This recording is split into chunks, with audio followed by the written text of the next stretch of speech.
दोस्तों, आज की इस वीडियो में हम देखेंगे कि कैसे कुंतल के जीवन ने एक नई दिशा ली और कुंतल ने अपने जीवन में आने वाली कौन सी आशंकाओं को पहले ही भांप लिया, हम इस वीडियो में जानेंगे। तो चलिए बिना देरी करते हुए एपिसोड 27 को हम आज शुरू करते हैं। सफर में कोई कठिनाई नहीं हुई। मीनल के स्वास्थ्य में किसी भी तरह की गिरावट नजर नहीं आई, बल्कि पीलेपन के बावजूद चेहरे पर थोड़ी सी खुशी ही झलक रही थी। शोभन के आग्रह पर इलाहाबाद तक अधिकतर वो सोती ही आई। घर तक पहुंचने पर शोभन ने सबसे पहला काम यह किया कि अपने परिवार के पुराने परिचित डॉक्टर को बुला लाए। अरे भाई, किधर है कुंतल जी? घर के अंदर प्रवेश करते ही डॉक्टर साहब ने ऊंची आवाज में कहा। मैं सामने ही मिल गई। भारी बिस्तर को घसीटकर बेडरूम में पहुंचाने की कोशिश कर रही थी। अरे, यह क्या कर रही हैं आप? डॉक्टर साहब ने आश्चर्य भरे स्वर में कहा। इस तरह तो आप सुसाइड कमिट कर लेंगे। ऐसा सामान आप क्यों उठाती है? मैंने लज्जित होकर होल डाल छोड़ दिया। उन्होंने नमस्कार किया। नमस्कार का उत्तर देकर उन्होंने तुरंत कहा, देखिए साहब, इस तरह की गड़बड़ करने पर डॉक्टर क्या भगवान भी कुछ नहीं कर सकता। अच्छा कुंतल जी, अब आप चलिए, मैं चेकअप कर लूं। इस बीच मैंने देखा शोभन चुपचाप जैसे अवाक से खड़े हुए मुझे और डॉक्टर साहब को देखे जा रहे थे। मैंने कमजोर स्वर में कहा, मैं तो बिल्कुल ठीक हूँ डॉक्टर साहब। शोभन को जैसे सहारा मिला। तेजी से बीच में आकर बोले, डॉक्टर साहब, बात यह है कि वो मीनल हमारे साथ आई है, उसे कुछ तकलीफ है। मीनल? डॉक्टर साहब ने आश्चर्य से पूछा। हाँ डॉक्टर साहब, मेरी बहन है, कलकत्ते से आई है, उसे टीबी है। हे भगवान, डॉक्टर साहब ने आशंकित होकर कहा। ऐसे मौके पर मेरा मतलब है कुंतल जी की ऐसी हालत है और आप घर में टीबी का मरीज ले आए, उसे सैनिटोरियम क्यों नहीं ले गए?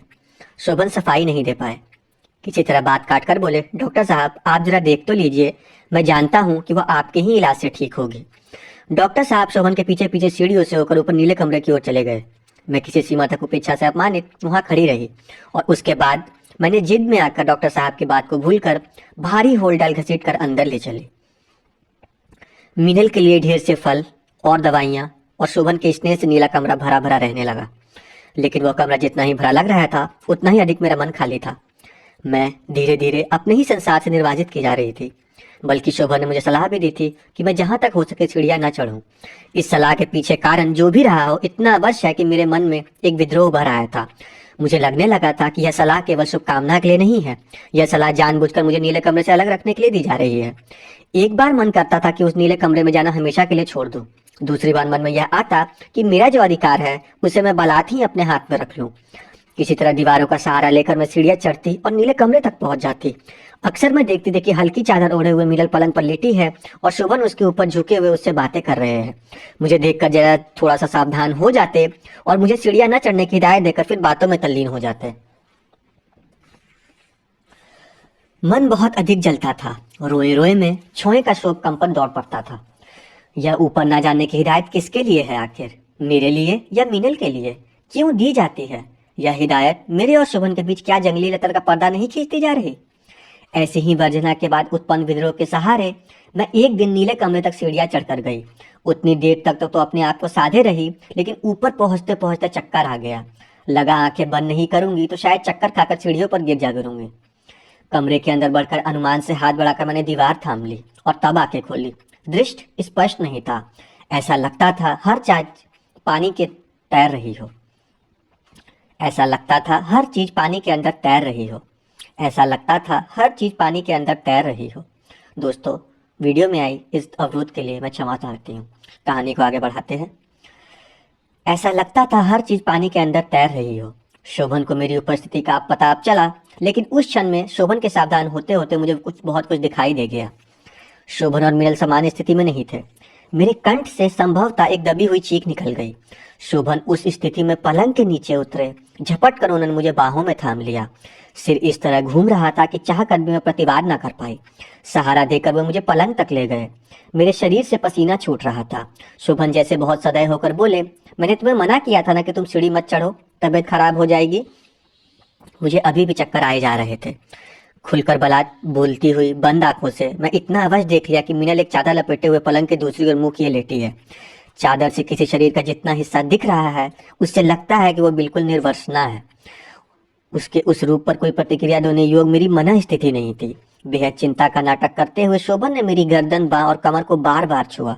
तुम तो बिल्कुल पसीने से भीग गई हो कुंतल। यातना के उस असह्य और अछोर रेगिस्तान के बीच उनका वह छोटा सा स्पर्श भी बहुत अच्छा लगा। मैंने शोभन के हाथ को रोकना चाहा, लेकिन मैं अशक्त हो चुकी थी। उन्होंने गर्मी और पसीने का पर्दा खड़ा करके मेरे ऊपर के कपड़े उतार दिए। संभवतः कुछ महीनों का ही अंतराल रहा होगा, लेकिन अपने सीने पर उनका वह स्पर्श जैसे बरसों के बाद महसूस हुआ। पलंग पर मीनल की ओर कुछ आहट हुई। उसने करवट बदली थी। करवट बदलकर संभवतः उसने देखा भी होगा। शोभन ने मुझे कंधों में समेट लिया। उनका शरीर उत्तेजना से कांप रहा था। एक गहरे चुंबन के साथ उन्होंने मेरे कान में कुछ कहा। आधी बेहोशी की अवस्था में मैं सुन नहीं सकी। उन्होंने मेरे दोनों पैर पलंग पर खींच लिए। उनकी दोनों हथेलियां गर्म और तपती हुई मैं अपने पैरों और कमर पर महसूस की। नहीं शोभन नहीं, मैंने स्फुट स्वर से कहा। उत्तर में शोभन ने जो कुछ भी कहा, लेकिन उसी तरह अधलेटे उन्होंने मीनल को अपने निकट खींच लिया। जल्दी में मीनल ने जो चादर लपेटी थी वह कुछ ज्यादा ही उलझ गई। शोभन ने उसे खींचा और ऐसा मैंने महसूस किया क्योंकि मीनल का दबा हुआ प्रतिवाद सुनाई दिया, लेकिन वही अंतिम प्रतिवाद था। सिर का चकराना अब कुछ और कम हो आया था। उसके अनावृत होने का ध्यान उभर आया। मैंने अलग हटना चाहा, लेकिन शोभन ने हटने नहीं दिया। मीनल को उसकी इस तरह खींचा, सिर मेरी तरह गोद में आ गया। उसकी एक बाह मेरे पैरों की दूसरी ओर आकर उलझ गई। यह भी संभव है कि मिनल ने जानबूझकर वह बाह उलझा ली हो। शोभन किसी लोलुप की तरह उस पर झुक गए। मीनल का उगड़ा हुआ शरीर और किसी सफेद मछली की तरह फैला हुआ था। उसके संकोच का शीशा गिरकर टूट गया था। शोभन का दूसरा हाथ उसकी छातियों तक पहुंचा और तब एक नई यातना ने मुझे घेर लिया।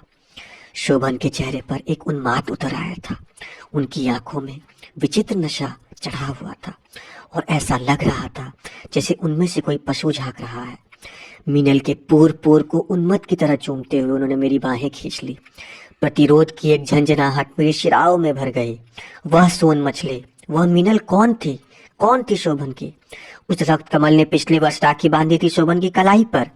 मेरे प्रतिवाद को बीच में काटते हुए शोभन ने बहुत धीमे स्वर में कहा, एकात्म हो जाने दो कुंतल, हम सब आओ एकात्म हो जाए। मैं, मीनल, तुम, हम सब में उस सुख को बहने दो। उनकी आंखों में आंखों का पशु बाहर आ गया था। अपने आप को समेट कर वह मीनल के ऊपर आए। मीनल की उंगलियां मेरी बाह में कसकर चुभ गई और उसने एक गहरी सिसकी ली। मीनल जैसे एक उफान भरा हुआ समुद्र बन गई थी और बार बार लूची रह उठ रही थी। शोभन ने उसके वक्ष को मसलते हुए सहसा जोर से उसे खींच लिया। मीनल के कंठ से एक दबी हुई चीख निकली। वे दोनों पसीनों से नहा गए थे। थोड़ी देर ज्यों के त्यों हाँफने के बाद मीनल को जैसे अचानक होश आ गया। वह छटपटाकर अपने आप को ढकने के लिए चादर खोजने लगी, लेकिन उस चादर से अब क्या छुप सकता था? सत्य इतना बड़ा था जिसे दुनिया की कोई भी चादर अब छुपा नहीं सकते थे। उस दिन शाम तक दर्द बहुत बढ़ गया था। मैं बेचैन हो उठी। बार बार होंठ दांतों से दबाकर पेट में उठते हुए शूल को वश में करने की कोशिश करती। मन कर रहा था कि चाहे जो कुछ हो जाए, अब इस दर्द को शोभन के साथ बांटने नहीं जाऊंगी। यह संयोग ही है कि पूजा समाप्त करने के बाद शोभन की माँ जाने क्या खोजते हुए मेरे कमरे में आई। मुझे देखकर वो चकित रह गई। हड़बड़ाकर बोली, अरे मुझे पहले क्यों नहीं बताया कुंतो? अरे शोभन, शोभन। शोभन को आवाज देती हुई वे तेजी से आंगन की ओर भागी। क्षण भर में उन्होंने पूरे घर में शोर मचा डाला। शोभन और मीनल किसी तरह जल्दी जल्दी नीचे आए। माँ उन्हें देखते ही जैसे उन पर बरस पड़ी। अरे तू कैसा पति है शोभन? तुझे इतना भी पता नहीं कि बहू की क्या हालत है? जल्दी कर, बहू को अस्पताल ले चल। अभी? शोभन ने अवाक होकर कहा। अरे और फिर क्या, पागल हो गया है? माँ ने ऊपर फिर चिल्लाई। अस्पताल में मुझे आम तौर पर नफरत थी, लेकिन अस्पताल की गंध से मुझे चक्कर आने लगते थे। फिर भी मैंने अपने मन को पक्का किया और घर से बाहर आते आते जाने क्यों उस जंगली लतर पर दृष्टि चली गई। लतर अब बुरी तरह फैल गई थी। जाने क्यों पहली बार मेरे मन में आया कि यह कोई उपाय नहीं है। कितना भी चाहूं यह लतर तो बढ़ेगी ही, और इतनी बढ़ेगी कि समूची फूल बगिया को ढक लेगी। अस्पताल पहुंचते पहुंचते मेरी हालत और बिगड़ गई। डॉक्टर ने परीक्षा की और चिंतित हो आई। उस समय डॉक्टर ने शोभन और माँ से अलग ले जाकर क्या कहा था मैं सुन नहीं पाई थी। यह बाद में ही मालूम हुआ था कि बच्चे की हृदय गति बहुत अधिक धीमी हो गई थी। मेरा शरीर भी नीला पड़ता जा रहा था। डॉक्टर ने कहा था कि बड़ा ऑपरेशन किए बिना जान को खतरा है। उपाय कुछ भी नहीं था। हल्के से कहीं अंदर की ओर मृत्यु भय का उभरा ऑपरेशन बहुत ज़रूरी है। ऑपरेशन बहुत गंभीर है। उसके बिना क्या होगा, और अगर ऑपरेशन स्वयं सफल ना हुआ तो मृत्यु भय मेरी आंखों के आगे अंधेरे पर्दे की तरह झिलमिलाने लगा। एक क्षण वो अंधेरा पर्दा फूल बगिया की जंगली लतर पर गुच्छा बन जाता था, फिर अगले क्षण मृत्यु भय। क्या वो जंगली लतर अंततः जीत गई? क्या उस जंगली लतर से मेरी फूल बगिया का संघर्ष इस तरह विवशता के साथ यहीं समाप्त हो जाएगा? मन में एक छटपटाहट उभर आई। लगा कि अब चुप रहना सुरक्षित नहीं है। और फिर मैंने देखा शोभन का चेहरा। आंखों के सामने खिंची हुई मृत्यु भय की चादर से जो कुछ दिखाई दिया उसको लेकर कोई अनुमान लगाया नहीं जा सकता था। शोभन का चेहरा गंभीर था, लेकिन उस गंभीरता की व्याख्या करने लायक चेतना नहीं थी। एक बार मैंने देखा कि उसी तरह गंभीर झुके हुए किसी फॉर्म पर दस्तखत कर रहे हैं। मृत्यु भय की दरखास्त फिर उभर आई। शोभा ने फॉर्म पर दस्तखत करने से इनकार क्यों नहीं किया? उनके मन में क्या है? फूल बगिया की उस जंगली तरह से शोभन का कोई समझौता तो नहीं है। एक गोपनीय रहस्य में समझा था कि वह लतर जब जब फैलेगी शोभन अपने मन का समर्थन उसे देंगे। एक क्षण के लिए मुझे यह भी लगा कि शोभन की जगह उस जंगली तरह की कोई विशाली डाल ही वहां खड़ी हुई हो जो मेरे भाग का विधान लिख देना चाहती है। दोस्तों, तो देखा आपने इस कहानी में क्या हुआ। अब इस कहानी में आगे क्या होता है हम जानेंगे इसके एपिसोड नंबर 28 में। अगर आपको यह वीडियो पसंद आई तो आप अपना प्यार इस चैनल को दे और अपनी राय कमेंट सेक्शन में जरूर लिखें। मैं आपको मिलती हूँ इस कहानी के एपिसोड नंबर 28 में। बाय बाय दोस्तों।